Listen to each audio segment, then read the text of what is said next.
The samurai class was abolished in the 1870s, but where did the samurai go? Please watch with a hanky in hand because it's not gonna be a pretty story. The tear-inducing Twilight of the samurai class.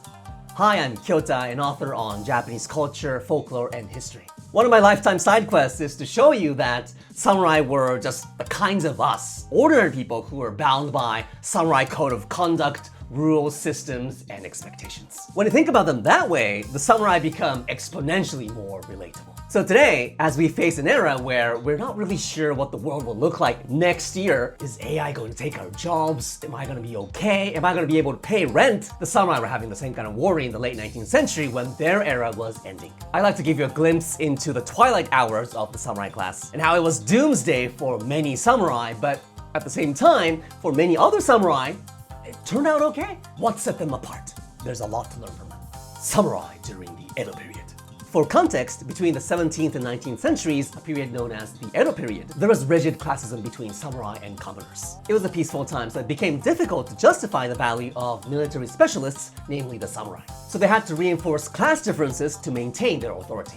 If you were born a samurai, you were automatically positioned above all commoners. Especially if you're from a middle-ranking or high-ranking samurai family that held important positions in the government, you lived off allowances that came from tax revenue. You never worked, and you strode around like you were above everyone. But these middle-ranking samurai and up were only like 11% of the samurai population. The vast majority were redundant, low-ranking samurai. Many of them were given allowances from the government, but it was back. So these low-ranking samurai all had side hustles. The smartest ones opened schools, and the athletic ones opened dojos. Mediocre samurai made umbrellas, grew flowers, or bred crickets to sell as pets. They chose these jobs because they could work from home and avoid being seen by commoners, because they're technically the ruling class. By the way, there are many colorful, cute breeds of goldfish in Japan, but many of these breeds were developed by a financially desperate samurai. Their samurai pride did not allow them to work as employees under merchants because merchants, lowly moneymakers, that's what they thought of money-making jobs. Nor did their pride allow them to become beggars. So instead, some of them became street performers. They wore these baskets on their heads and played the shakuhachi or sang on the streets. They hid their identity because your pride can sometimes be handcuffs. The worst case was when unemployed samurai started cutting apples in the air and asked for tips from the audience. Their katana and sword fighting skills, their samurai identity, were reduced to street performances. The end of the age of samurai.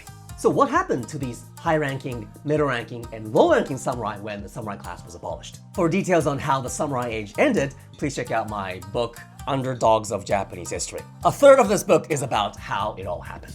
The physical books are only available on Amazon. Digital versions are available on most platforms, and the audiobook version, in which I read, is available in all platforms except Audible. But long story short, the shogunate, the central samurai government, which was like, maintain the status quo. No new things! We're just gonna strictly follow the precedents our ancestors have set. It was that kind of government, but they relinquished or gave up their rule to a young, up and rising, forward-thinking political force. This transfer of power and the dawn of Japan's modernization is called the Meiji Restoration. The new Meiji government's top priority was to modernize the country, like Western countries. Feudal lords governing each province? This system had to go. The samurai who produce nothing are somehow more important than commoners? This system had to go. So the twilight of high-ranking samurai. One day in 1871, the Meiji government gathered all the most powerful lords in Tokyo and announced an astonishing news.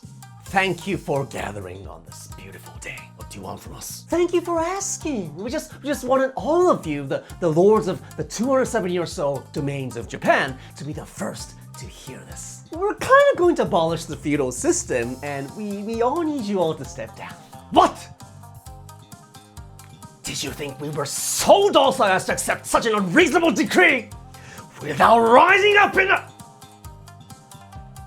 Wait, you didn't think so? That's why you gathered us here today, away from our home domains, so that we won't be able to mobilize our own forces to revolt. You sharp! Nah, you sharp. But what are we gonna do? I mean, we've been feudal lords for centuries. We can't do anything else. We'll give you a retirement fund. You can live in Tokyo rent-free, and we'll take care of all the sick and undead that you have. What I like. So so there was no resistance. All the feudal lords stepped down, their domains were merged and renamed and became prefectures. These high-ranking ex-feudal lords were given a special status as aristocrats, and most were able to live off their retirement funds, no problem. The twilight of middle-ranking samurai.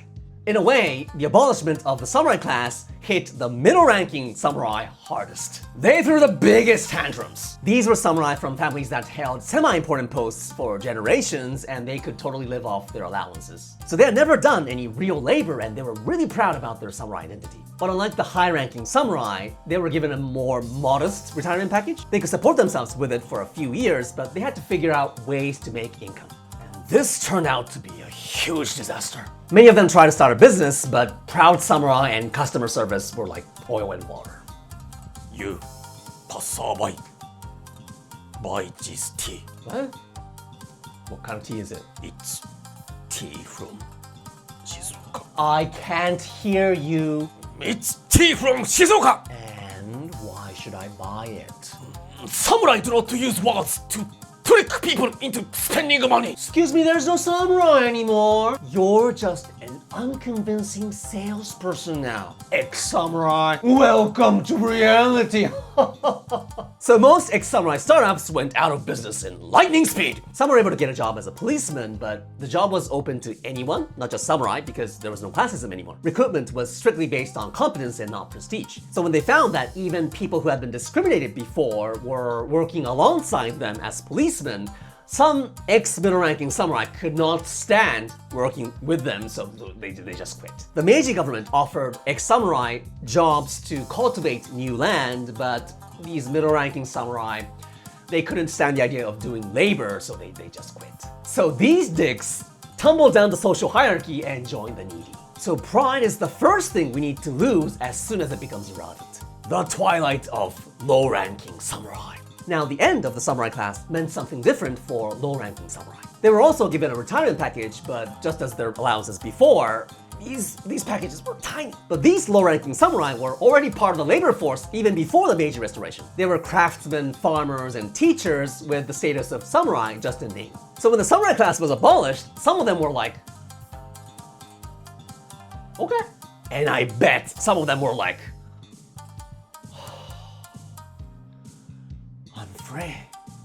Their samurai identity and the pride that's supposed to come with it were preventing them from working under commoners who knew better about making money. To them, classism was restricting their employment options. But suddenly, one day, they were free to engage in any labor and they didn't have to be embarrassed for doing it. So the Meiji Restoration was not the twilight of their lives, it was the daybreak of their new lives. So there are not a few people in Japan who trace their lineage back to samurai, and it's likely that their ancestors were nameless underdogs who overcame setbacks and found their place in the new modern era. And us, in this huge transitional day and age, we're gonna do that too! Thank you for watching this video. I'm a best-selling author on Japanese culture, folklore, and history, and my main job is to write. So I make a lot of short-form videos to promote my books. But if you like this long-form video and would like to see more, please consider supporting me by joining my channel membership.